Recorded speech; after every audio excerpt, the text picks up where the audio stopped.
Life has a way of changing in an instant. One minute you're 32, happily married, and planning your future. The next, you're a widow sorting through cremation options because your husband's body was too damaged to have an open casket. That's what happened to me, Karen. 6 months ago, my husband James died in a car accident that left me drowning in grief and struggling to find my footing in this new reality. The first few weeks were a blur of funeral arrangements, consoling phone calls, and sleepless nights. If it wasn't for my parents stepping in to handle most of the funeral details, I'm not sure how I would have managed. Karen, honey, we've arranged everything with the funeral home, Mom had said, her voice gentler than I'd ever heard it. You just focus on yourself right now. The support group for people who lost loved ones became my lifeline. Every Tuesday evening, I'd sit in a circle with others who understood the hollow ache in my chest. Some days are harder than others, I shared during one session, my voice barely above a whisper. Sometimes I wake up and for a split second, I forget he's gone.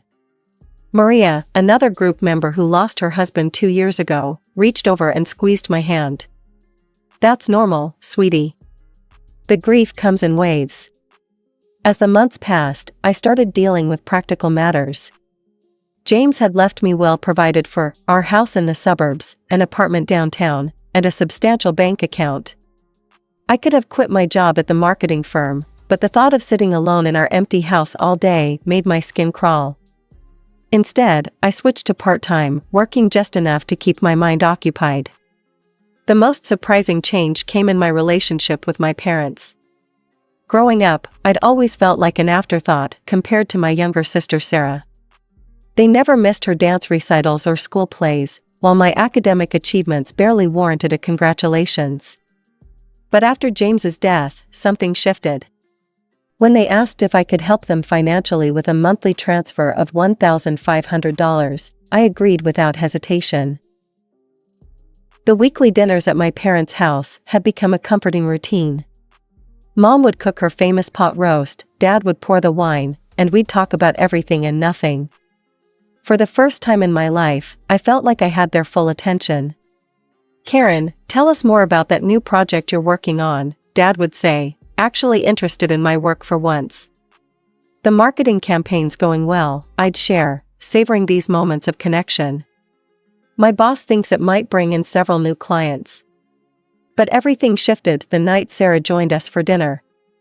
My younger sister walked in, 7 months pregnant, her presence immediately commanding the room like it always had. She'd been living in a rented apartment across town, and I hadn't seen her since James's funeral. Sarah, sweetie, sit here, Mom fussed, practically pushing me aside to make room for her favorite daughter. Do you need another pillow? Are your feet swollen? Just like that, I became invisible again. It was like watching a switch flip. Suddenly, all their attention laser-focused on Sarah and her pregnancy. The familiar ache of being overlooked settled back into my chest, an old friend I'd foolishly thought I'd left behind. So, who's the father? I asked during dinner, trying to join the conversation. Have you told him about the baby? Sarah's face darkened. That's my business, she snapped, pushing her peas around her plate. I don't need to share every detail of my personal life. Mom jumped to her defense immediately. Karen, don't pry. Your sister doesn't have to explain herself to anyone. I couldn't help but notice how different this response was from when I was going through fertility treatments.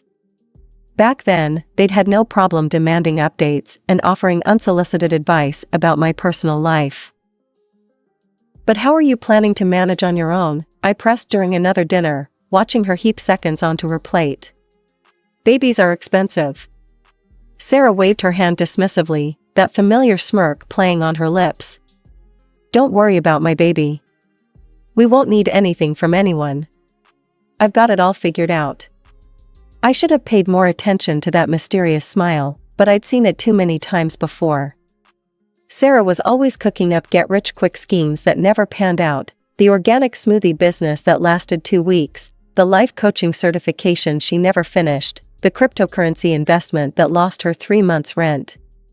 Trust me, she said, patting her belly with an air of confidence that should have set off alarm bells. This time everything's going to work out exactly as planned." Dad beamed at her like she'd just announced a cure for cancer.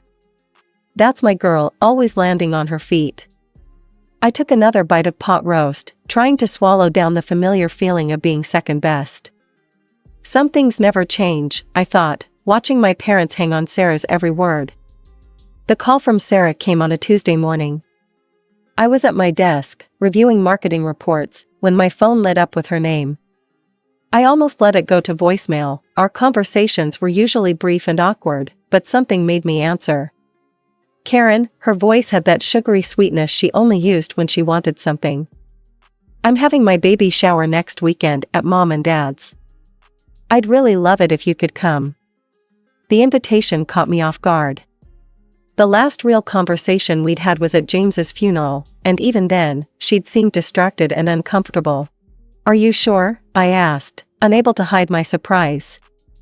I could count on one hand the number of times Sarah had voluntarily included me in anything. "Of course," she laughed, the sound oddly forced. "You're my only sister. It wouldn't be right without you. Plus, I have something special planned." Something in her tone made my stomach clench, but I pushed the feeling aside. "I'll be there," I promised, already mentally listing possible gift ideas.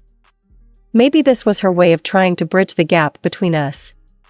The following Saturday, I arrived at my parents' house carrying 2 carefully wrapped packages, a high-end baby monitor and a handmade blanket. Despite our differences, this was my future niece or nephew.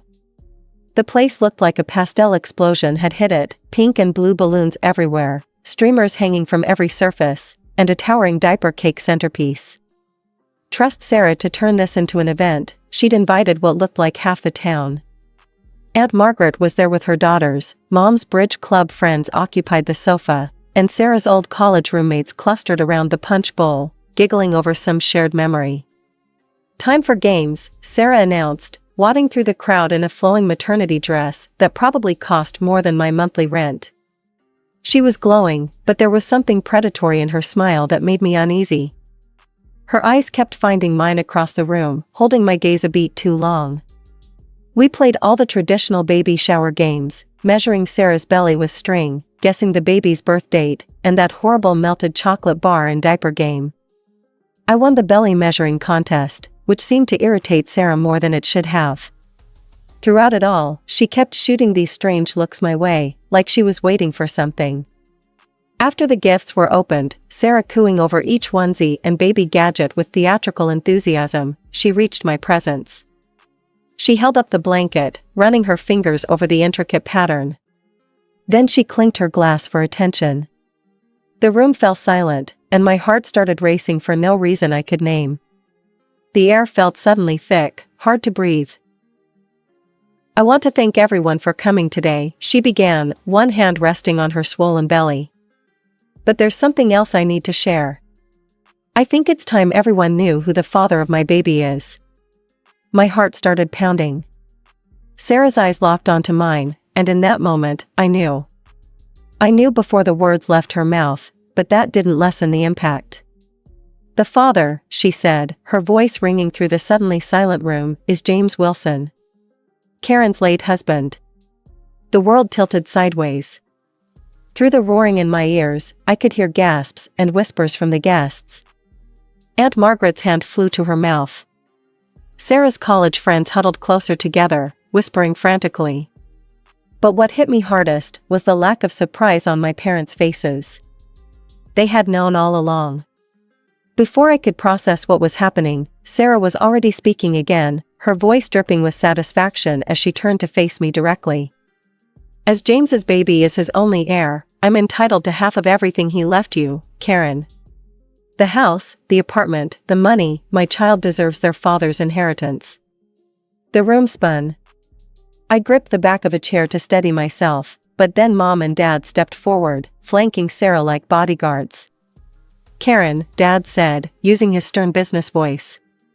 "You need to do the right thing here. Your nephew deserves his father's legacy." I found my voice, though it came out as a rasp. "You're lying. All of you are lying. James would never." Oh no, Sarah's smile turned cruel as she pulled out her phone. Then how do you explain these? She held up the screen, and my world collapsed all over again.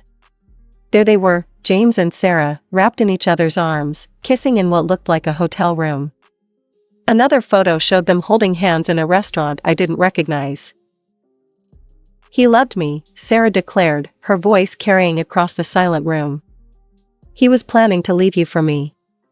We were going to tell everyone, but then, she choked up, tears streaming down her face. Then the accident happened, and all our plans. I couldn't breathe, couldn't think. My body moved on autopilot, gathering my purse, pushing past the whispering guests, stumbling out to my car. I heard Mom calling after me, but I was already backing out of the driveway. The drive home was a blur. My mind kept replaying those photos, trying to make sense of them. The restaurant photos must have been taken during those business dinners he claimed to have. The hotel, probably during his frequent work trips. My phone started buzzing as soon as I walked through my front door. Sarah was sending messages, dozens of them. Screenshots of conversations between her and James. I don't love her anymore, I haven't for a long time. We'll tell everyone after the divorce. You're the only one I want to be with. I can't wait to start our life together. Message after message appeared on my screen, each one a fresh knife in my heart. The timestamps showed conversations going back months. My husband and my sister, plotting their future while I underwent fertility treatments, believing I was the problem in our marriage. I spent that night pacing through my house, touching James's things, and wondering if everything about our life together had been a lie. The first call from my parents came at 7 a.m. sharp. I let it ring 4 times before answering. Karen, you need to be reasonable about this, Dad started, not even bothering with a greeting. The sooner you agree to split the inheritance, the easier this will be for everyone. The casual arrogance in his voice made my blood boil. Easier for whom? For Sarah? For you? For all of us, Mom chimed in. I was on speakerphone. You don't want this to get messy, dear. When, the word came out as barely more than a whisper. When did you know about them? There was a pause, the kind of hesitation that tells you everything you need to know before a word is spoken. We've known for a while, Mom finally admitted. James confided in us about 6 months before the accident. The timeline hit me like a physical blow. 6 months. They'd known for 6 months, and still let me cry on their shoulders at his funeral. Still accepted my money every month while knowing what he and Sarah had done. Traitors, the word felt cold and final on my tongue. All of you. I hung up and blocked their numbers. My hand shook as I opened my banking app, but I didn't hesitate to cancel the monthly transfer to their account. Let them ask their precious Sarah for money. 2 weeks passed in a fog of missed calls and ignored text messages. Then came Sarah's email. She'd sue me if I didn't voluntarily give up half of everything. The word voluntarily had never looked so much like a curse. I couldn't bear to reply. Couldn't bear to think about James's betrayal, about how many people must have known, must have seen them together while I remained oblivious. The whispers at work became unbearable, pitying looks from some colleagues, barely concealed smirks from others. Tom, my boss and one of the few true friends I had left, called me into his office after I broke down in the middle of a client meeting. Take some time off, he said gently. Paid or unpaid, whatever works for you. Your job will be here when you're ready to come back. I nodded gratefully and packed up my desk that same day. The next few weeks blurred together as I became a hermit in my own home. I had groceries delivered, ignored the doorbell when it rang, and spent hours staring at old photos, trying to spot the signs I must have missed. Every happy memory now felt like a mockery, every moment of our marriage tainted by the knowledge that he had been living a double life with my own sister. The news came via Facebook. Sarah had given birth to a boy. The photo showed her beaming in a hospital bed, our parents hovering proudly over their new grandson.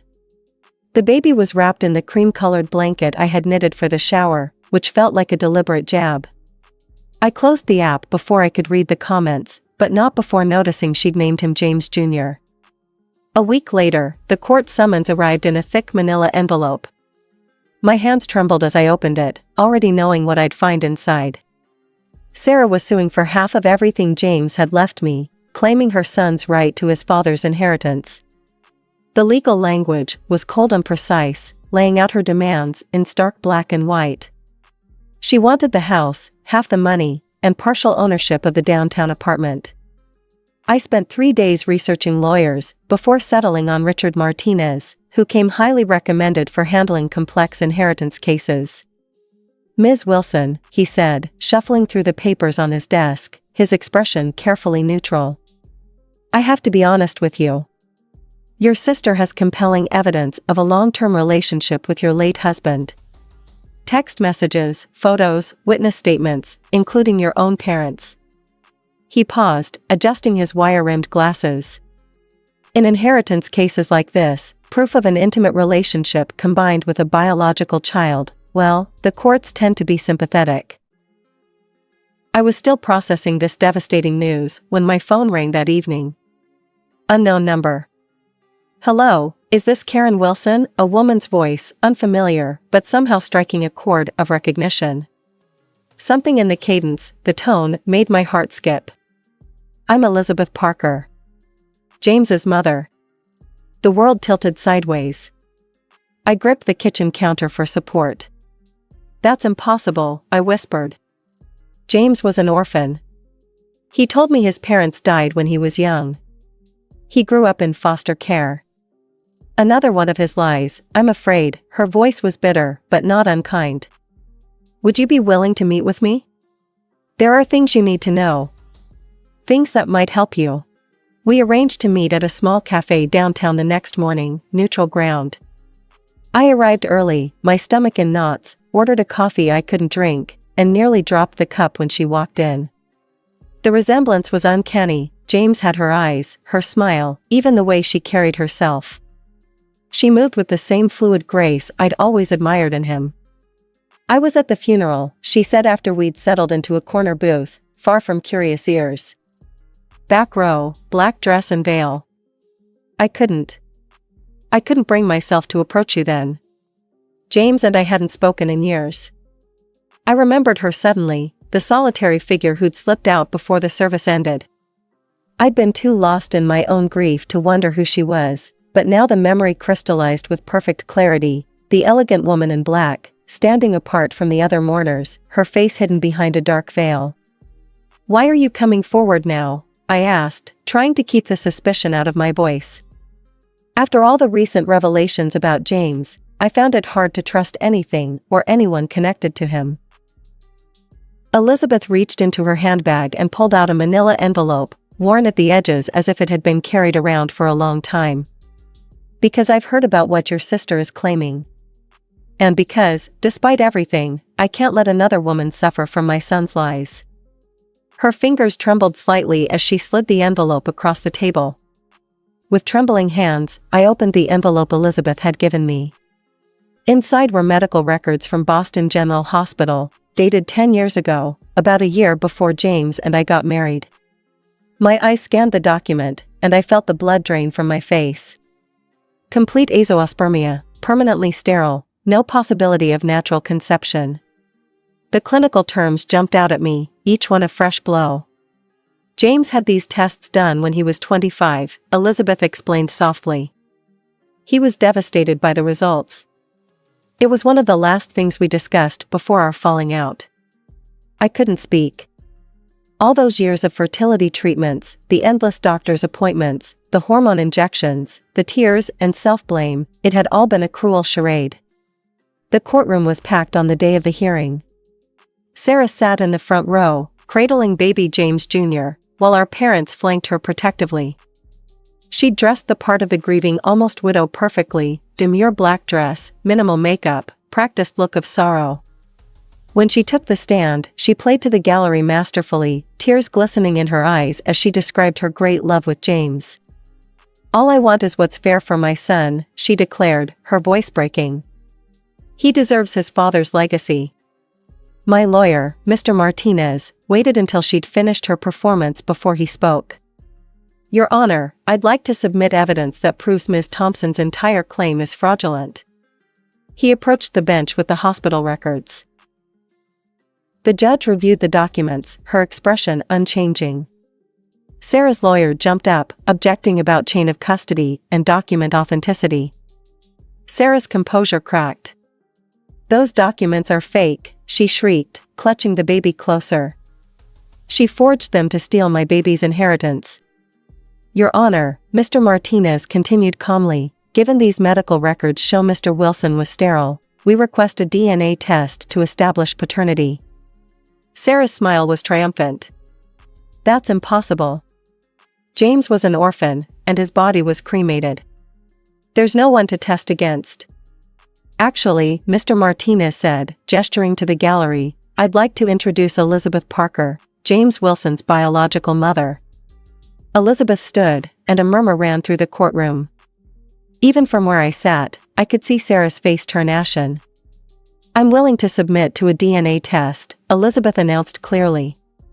To determine if this child is my grandson. The judge nodded. DNA testing is ordered. We'll reconvene when the results are available. Sarah swayed slightly in her seat, all color drained from her face. Our mother rushed to support her, shooting me a venomous look. But for the first time since this nightmare began, I felt hope. The courtroom was silent as the judge opened the envelope containing the DNA test results. Sarah sat rigidly in her chair, the baby sleeping peacefully in her arms, unaware of the drama unfolding around him. The results conclusively show, the judge announced, her voice clear and firm, that there is no genetic relationship between the minor child and Mrs. Elizabeth Parker. Therefore, it can be concluded that James Wilson was not the father of this child. A collective gasp filled the room. Sarah's face crumpled as she began to sob, mascara running down her cheeks. Ms. Thompson, the judge's voice had turned stern, would you care to explain why you perpetrated this fraud upon the court? Sarah clutched the baby closer, her voice barely above a whisper. I was seeing several men at the time. When James died and was cremated, I thought no one would ever know. He had money, and I needed. So you attempted to defraud your own sister? The judge's disapproval was palpable. Used your parents as unwitting accomplices in this scheme? I just wanted security for my baby, Sarah whimpered, but her performance had lost its power. Even our parents looked stunned, finally realizing the extent of her deception. The judge's ruling was swift and unequivocal. This court finds in favor of the defendant, Karen Wilson. All claims to James Wilson's estate by Sarah Thompson are dismissed with prejudice.